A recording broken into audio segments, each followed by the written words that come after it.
সদ্য অর্জিত একটি স্বাধীন দেশ, যেখানে রিসেন্টলি তত্ত্বাবধায়ক সরকার বা ইন্টারিম গভর্নমেন্ট গঠিত হয়েছে।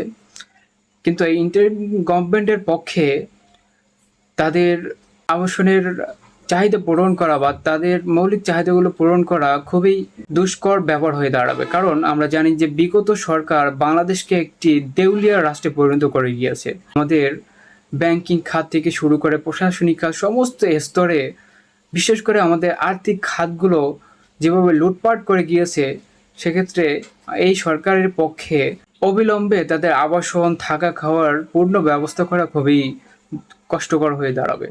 সেক্ষেত্রে আমি সবার প্রতি অনুরোধ রাখবো, আমরা যেভাবে বর্তমানে সাহায্য করছি, অনুদান পাঠাচ্ছি, ডোনেশন করছি, ঠিক এভাবে যেন আমরা এই সাহায্য অনুদান অব্যাহত রাখি। I think it's our moral responsibility.